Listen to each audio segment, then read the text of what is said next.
I, 17, female, was forced to give away the money that I had inherited from my grandmother a couple of months ago to my older sister, so she could fund her business dreams. My older sister, Connie, is 6 years older than me and has always bullied me because she just seems to have something against me for no reason. The truth of the matter is that she bullies me because she can. She knows that she will get away with it, like she always has, right from our childhood. My parents always told me not to make a big deal out of things, and whenever I would complain to them about Connie and her behavior towards me, they would tell me that I was being sensitive.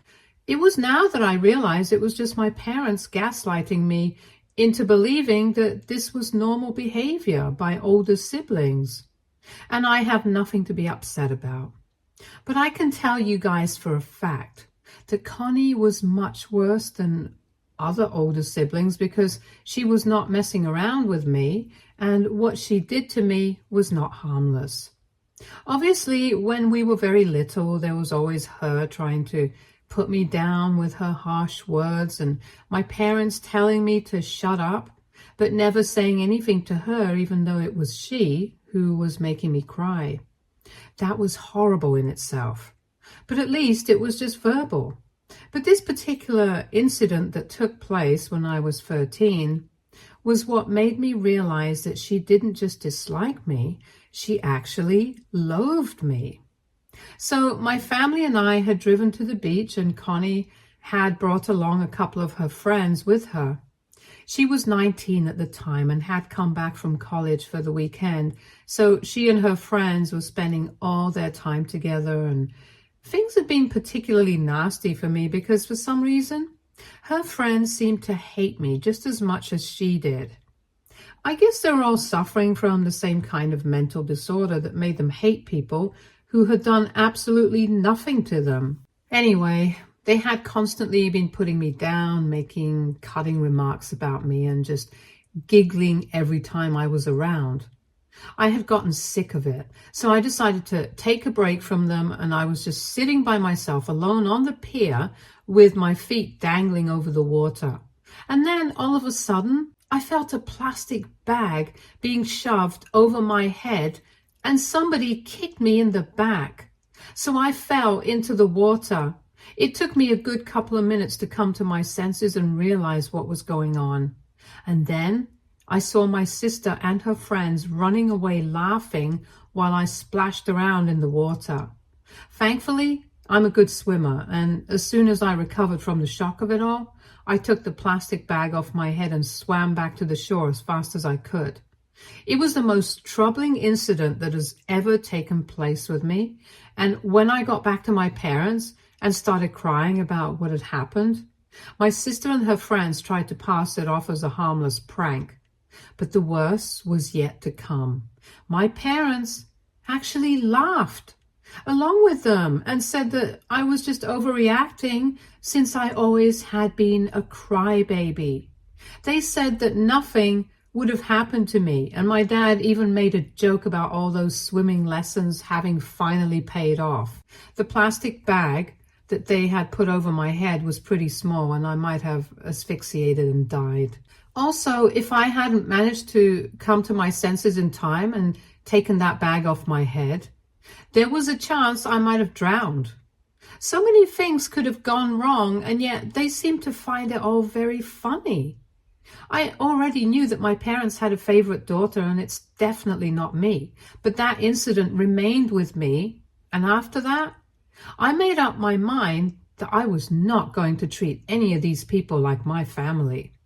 My only goal was to study hard, get into a college, and then get away from these people because I absolutely could not afford to trust any of them.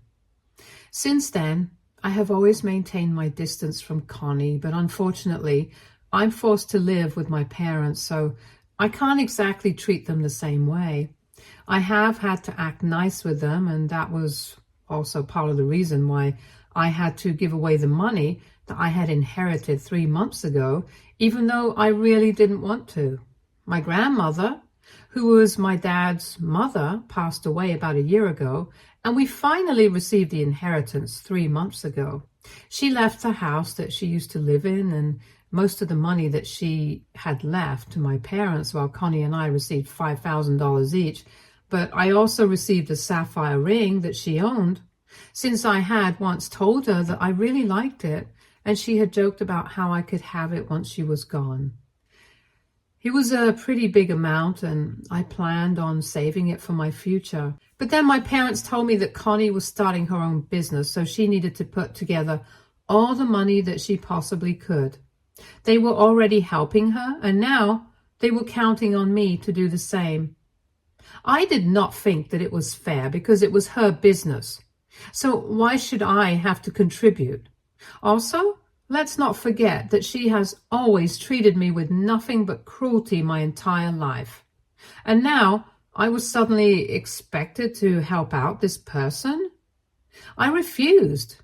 But after arguing with me for a couple of days, my dad told me that if I did not help her out, then he would not pay for my college tuition and wouldn't even allow me to come back home once I left. That scared me, and I was already very frustrated with the situation, so I ended up saying yes. It was probably not a good decision to make, but I was under a lot of pressure, and I just didn't think it was worth it to keep fighting with these people because I had my finals coming up and I had to study as well. So I needed some peace and quiet, which is why, just to shut my parents up, I agreed to give up the inheritance that I had received. After all, they were allowing me to keep my ring, probably because they did not know that it was a real sapphire, since in the will, my grandmother had only mentioned it as the ring with the blue stone. So I knew what she was talking about, and I was smart enough to keep my mouth shut, since it was worth quite a lot, which turned out to be good for me. So I gave up the $5,000 that I had received from my grandmother and put an end to that argument. 3 months have passed since then, and I've been accepted to the college of my choice. I'm going to start in a couple of weeks. My parents are living up to the promise that they had made to me. They are going to bear all my expenses, like my tuition. And because I'm going to be living out of state, they're going to pay for all my expenses as well. I guess it was not that bad of an investment after all to give up my $5,000, because now I don't have to worry about what I'm going to do about money when I'm in college. Everything has been going well for me, and technically it still is. But I feel very guilty about what I did, because a couple of days back, my sister hosted a launch party. Since she has finally managed to open her store, she's working with the same people who she was friends with back in college. You know, the girls who pushed me into the sea with a plastic bag on my head and thought that it was hilarious. The three of them now own a massive shoes and accessory store, and it's pretty basic stuff, but they think that they did something revolutionary, since they believe that whatever they have come up with are really cute things. Anyway, they do have a lot of yes men to agree with whatever they say, so their cronies are definitely going to be shopping from there, and I already know it. There was a chance that my sister could have had a successful career ahead of her, but I kind of did something after she sent me a bunch of photos from the launch party to rub it in my face. I was obviously not invited to the event, and when my parents left, they told me that the reason I was not invited was because it was an adults-only event and I was 17, and they couldn't take me with them.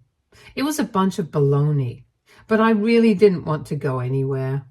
However, the day after the party, Connie sent me a bunch of photos and a text saying that since I had missed the fabulous party that she had hosted yesterday, she wanted me to live it through the photos. And then, just to be cocky, she said that she couldn't have done this without my help, referring to the $5,000 that I'd had to give up for her. I don't know why, it just got on my nerves. And then when I saw this guy who was in the photos, I immediately went to my gallery and confirmed my doubts. From the photos themselves, I could not tell if they were dating anyone or not, since he was only in the background of a couple of pictures. But even though he had grown out some stubble and put on some weight, I could still tell that it was her high school ex-boyfriend. This guy, let's call him Simon, started dating her as soon as she turned 18, even though he himself was 25 at the time.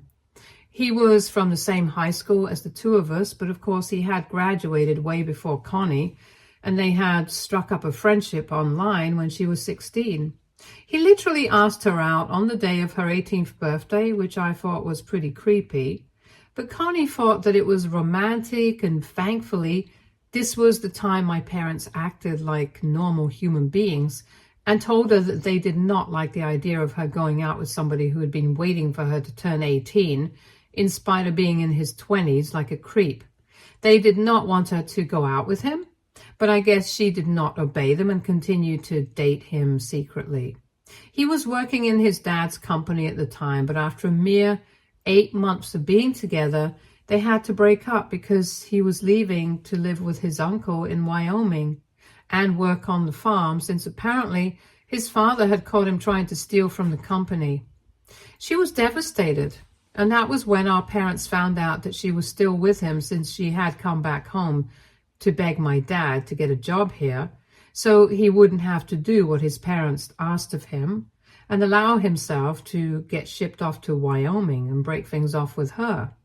But my dad did not listen to her and forced her to block him everywhere and promise him that she would never speak to him again.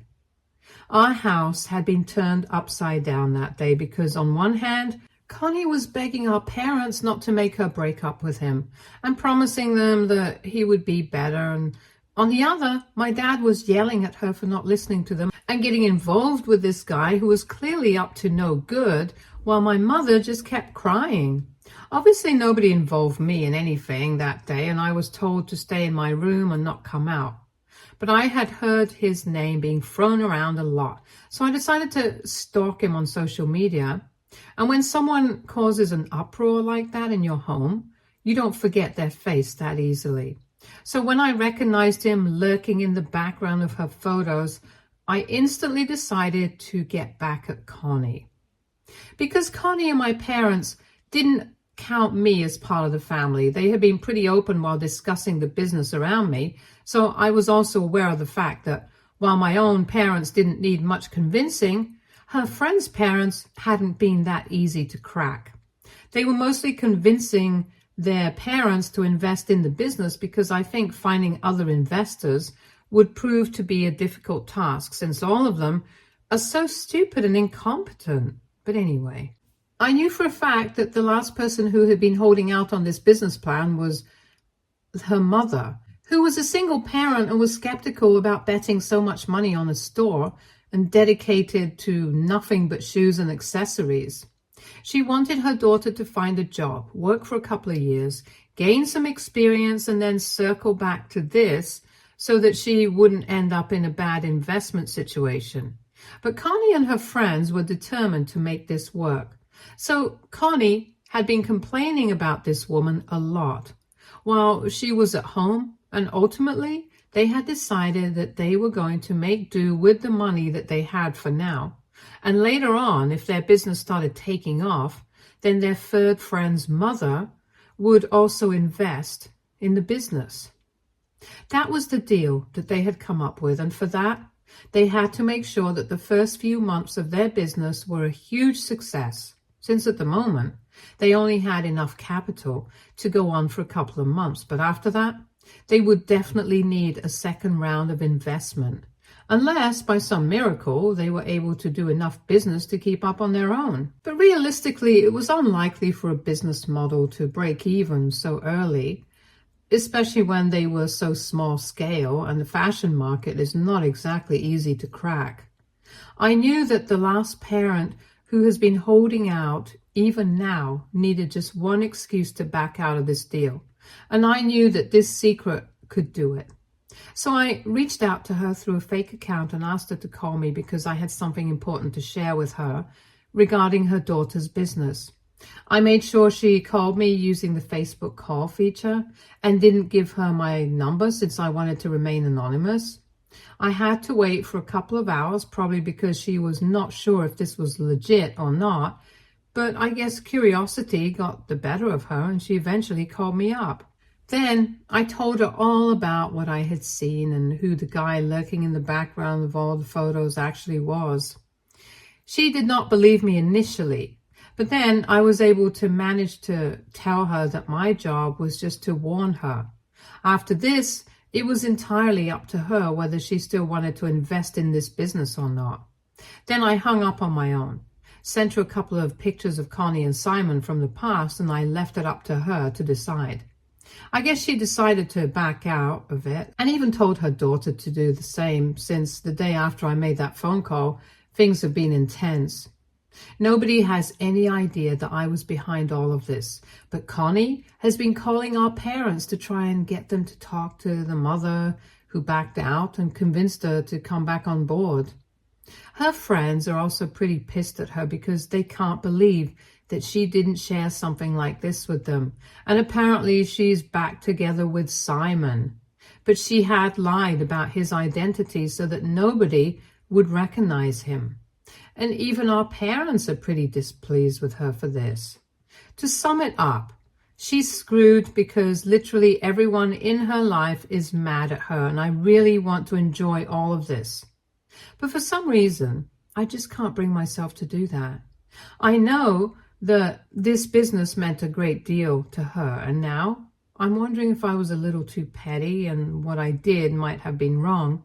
I overheard our parents discussing how disappointed they were a couple of hours ago, and even they were pissed at her and were considering exiting her business as investors because she had broken their trust. Then it really spelled trouble for her because they almost never get upset with her. So this is something extremely new. And I don't know, this just doesn't feel as good as I thought it would. So AITA for screwing over my sister by trying to get a potential investor to back out of her business because she bullied me as a kid. Update 1. Hey, thanks to everyone who bothered to respond to my post with their advice. I guess you guys are right. I might have had too much of a conscience to enjoy this, but I am doing the wise thing and keeping my mouth shut about what I did, because if my parents ever found out that it was me behind all of this, they would literally throw me out of the house. And since I'm going to turn 18 in a couple of months, there's going to be nothing stopping them from doing that either. I'm relying on them to pay for my college expenses, so I really can't afford for that to happen. It's been a week since I made my post, and things have gotten much worse for Connie because the mother who had backed out of the deal convinced her daughter to do the same, and now it's just down to the two of them. But this other friend of hers is very upset with her and is demanding that they split the shares of the business 60-40 because her trust in Connie has greatly diminished after she found out about this secret boyfriend who stole from his father's company.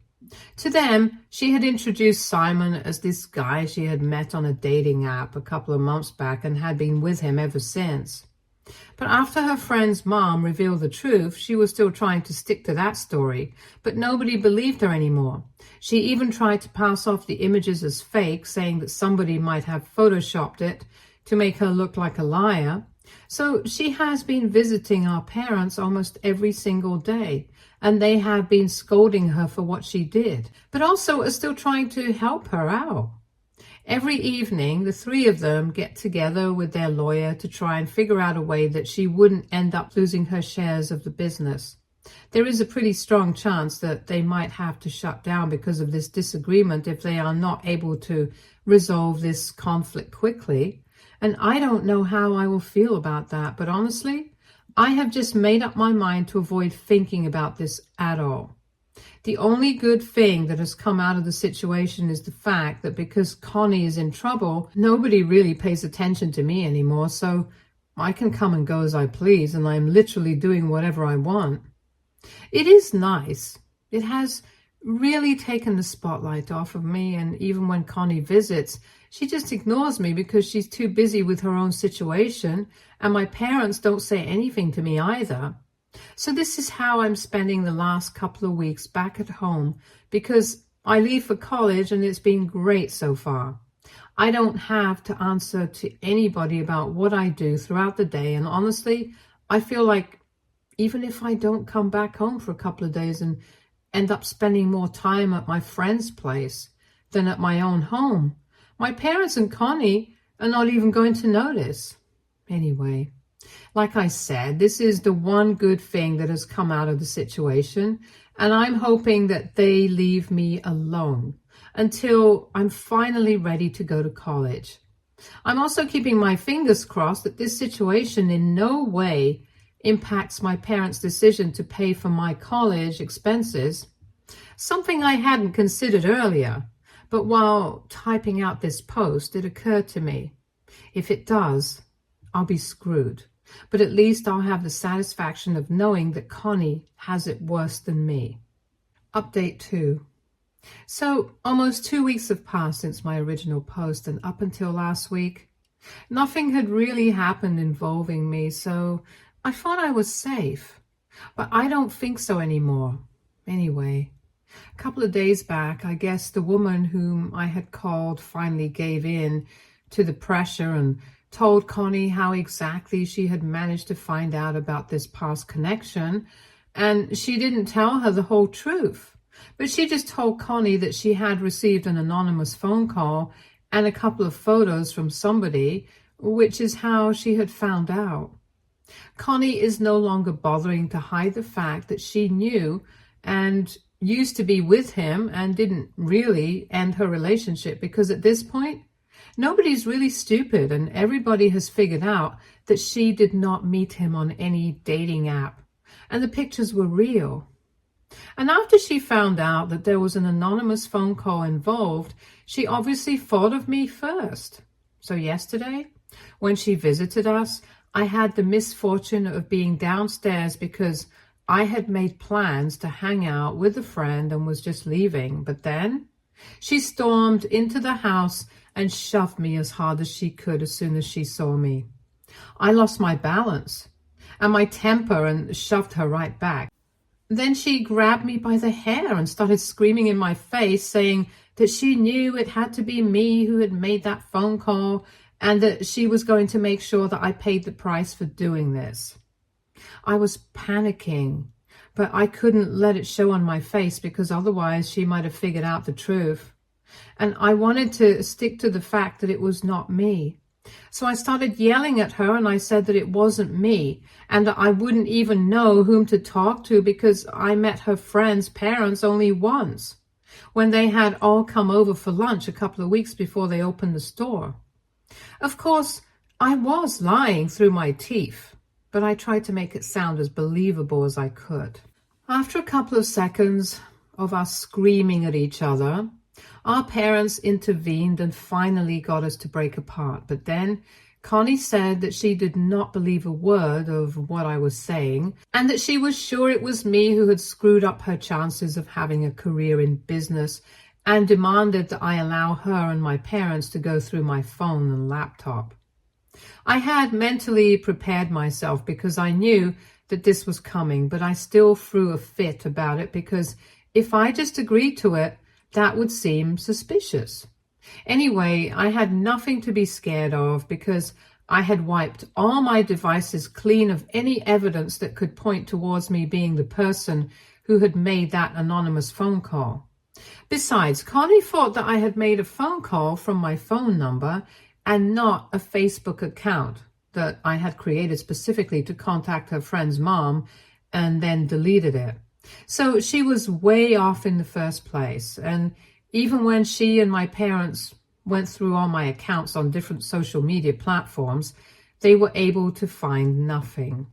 When she did not find any proof to substantiate her claims that it was me who had told her friends about her past with Simon, she completely freaked out at me and started yelling at me, saying that I had wiped all my devices on purpose and she knew that it was me.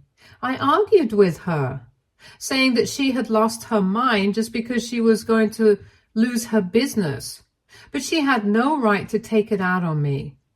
Eventually, things quietened down a bit and she started crying. I thought I was in the clear, but it was then that my parents chose to talk to me and said that it was true, that they couldn't find anything to prove that I was the one who had leaked this information.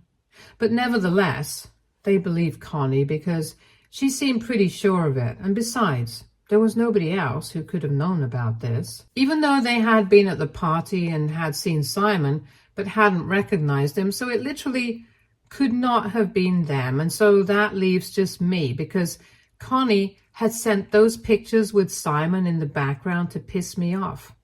And it was very obvious that I might have retaliated. And then exactly what I had feared would happen ended up happening. They told me that even if they couldn't find any proof, they knew that it was me and were canceling their plan of paying for my college expenses. So now I was on my own, and they did not want any further arguments about this.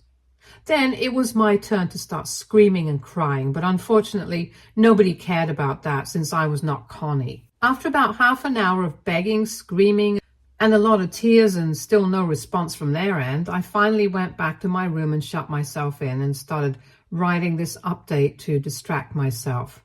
I still have the sapphire ring that my grandmother had left me, and I could sell that, but I'm not sure if it would get me through all 3 years of college. So I'm just considering taking out a student loan and asking somebody from my family to become a co-signer, because like I said, there's just couple of weeks to go until the deadline for making the payment, and I absolutely cannot risk anything.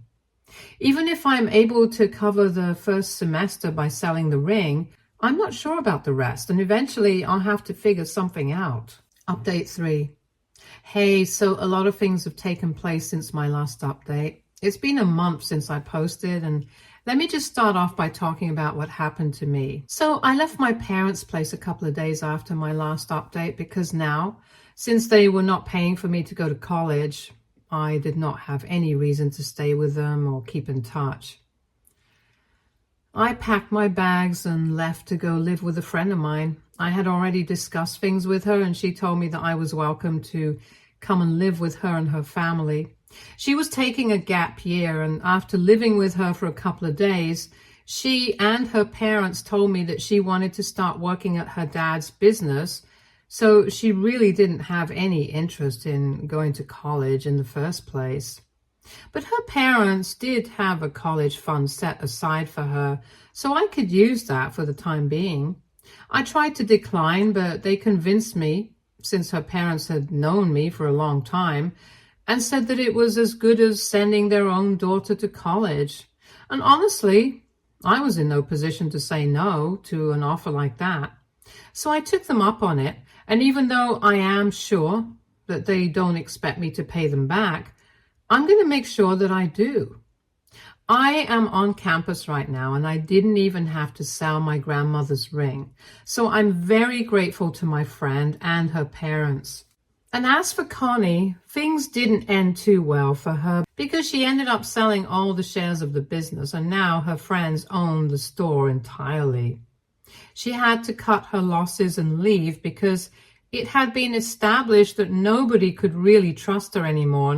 And unfortunately, my parents couldn't do anything about that since it was completely out of their control. She's probably upset about it because this entire thing was her idea in the first place. But I guess she should be relieved because I don't think the store is going to do well in the future anyway. Anyway, that's none of my business because I have no contact with them anymore. I'm just going to focus on my future now. Stay tuned for more stories from our girl relationships.